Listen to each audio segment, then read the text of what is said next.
the heart of Africa lies a country called the Democratic Republic of the Congo. The land is vast, lush, full of life and riches. Ivory, rubber, timber, copper, gold, uranium, coffee, diamonds, coltan, natural resources which have inspired a most unnatural history of greed and violence. For decades it was called Zaire, ruled by the notorious dictator Mobutu Sese Seko, who some remember as host to the rumble in the jungle. Others remember him as a ruthless criminal who subverted the hopes of his own nation. The Congo should have been the pride of Africa. Over 3 times the size of Texas, with a river capable of producing enough power to light up the entire African continent.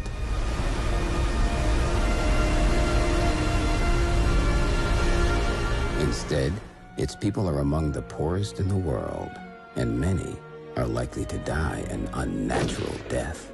They have been the victims of more than 100 years of greed, plunder, and terror.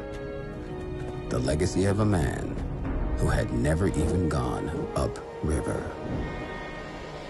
King Leopold II of Belgium. People imagined real independence. That is, that these countries would be able to set off on their own and control their own destiny economically as well as politically. And the assassination of Lumumba really signaled that that was not to be.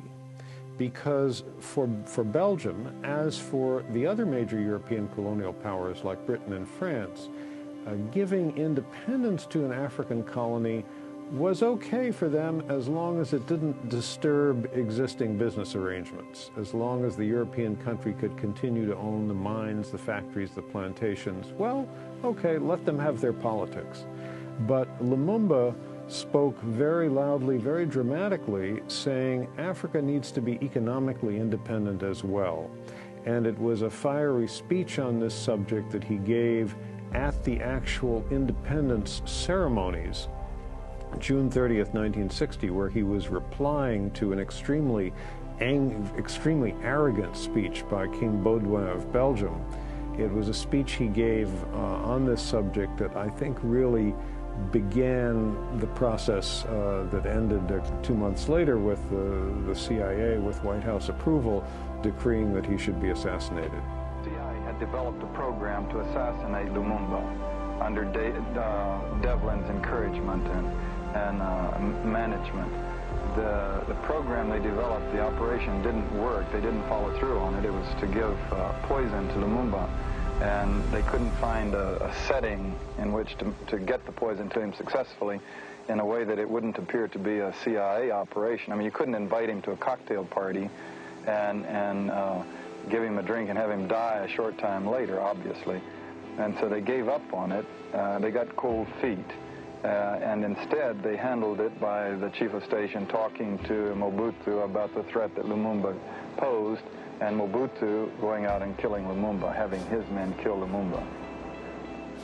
What about the CIA's relationship with Mobutu? Were they paying him money? Yes, indeed. I was there in 1968 when the chief of station told the story about having been, the day before, that day, having gone to make a payment to Mobutu of cash, $25,000, and Mobutu saying, "Keep the money. I don't need it." And by then, of course, Mobutu's European bank account was so huge that $25,000 was nothing to him.